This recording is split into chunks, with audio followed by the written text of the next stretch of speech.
What is going on, everyone? Badger here. Sure to like and sub, and let's get into this. Boycott, schmoycott.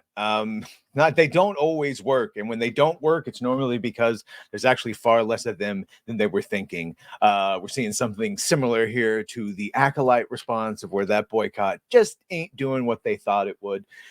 So right here, Genshin Impact revenue increasing over 8% in spite of that boycott. And what boycott? Well, we're talking about the MiHoYoverse's Genshin Impact and several related games to that. This boycott right here, where the MiHoYoverse and even some of the actors jumped in on it, titled "Stop Cultural Appropriation and Whitewashing in MiHoYoverse Games," petition stating that we call on MiHoYo to stop cultural appropriation and whitewashing in their games and to commit to respectful and accurate representation of all cultures.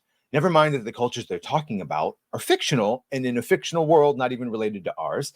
Continues MiHoYo, a leading game development company, has repeatedly taken inspiration from indigenous cultures without proper representation because it's inspiration and respect. In particular, the many characters from Simaru and Natlan in Genshin Impact and from the Pinakani in Honkai Star Rail are all clearly white or only lightly tanned at best, with the exception of some enemy NPCs, which has sparked concerns of racism amongst players and indigenous communities. And call BS on that because it's only guilty white people that start bringing up these topics.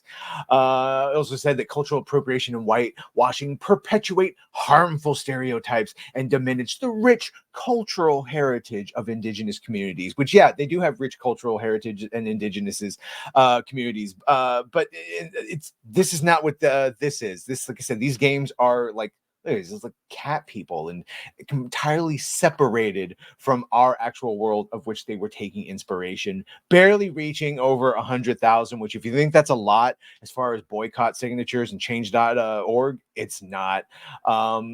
It didn't work. That was the fun thing about that, is it didn't work. They only increased their revenue, kept going, and you see, I think it's safe to say, and this is like a propaganda campaign that they would basically release. We saw some of the actors actually melting down and then subsequently getting replaced. Again, the double downs and their meltdowns of there's been a distinct lack of darker tones represented in the game. Characters from these cultures are actively being heavily referenced, but are being whitewashed. Again, Sumeru, Natlan, you can't whitewash something that's not white to begin with. I don't know.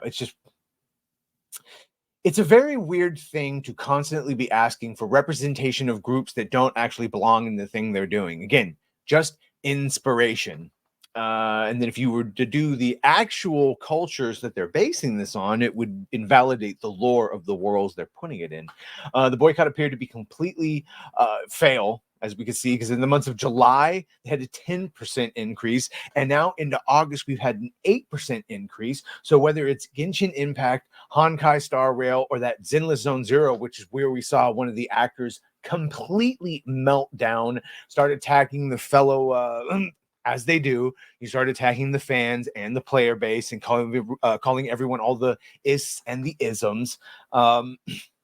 It's just not a solid tactic. And like I said, they got replaced real quick. So across all those three games, even with these boycotts, 177.4 million in just July. And in comparison, MiHoYoverse grossed 160 million, 63 million in June from just those two games, Impact and Star Rail. 8% increase over, not taking it well. We're just getting started. This smells very much like the Concord developers who were like, hey, we're strapped in, ready to support the game for years to come. Sure you are. We'll see if you're still here in another month. You can hear Harbinger Girls daily reminder to keep boycotting and talking about the petition, blah, blah, blah. And as we can see from their profit margins, it ain't working. Doesn't seem to have made an impact at all. Gacha revenue reports that Genshin Impact grossed a total of 40.3 million in just the month of August compared to July, where it was 37. So it's gone up. Going up despite their complaint. In fact, one might even wage that this is the Barbra Streisand effect, where the negative talking about it is actually getting more people playing it. All three games, Genshin Impact, Honkai Star Rail, and then the Zenless Zone Zero. Either way, they're making all the money, and that's all you have to do right now, because go woke, go broke keeps getting proven. your show gets canceled or your game like Concord gets everyone a refund and you get rewarded no points and everyone is lesser for having played it. Let me know what you think about all this. Be sure to like, share, and sub. If you have done that, thank you. If you're going to do that, thank you. And well, bye.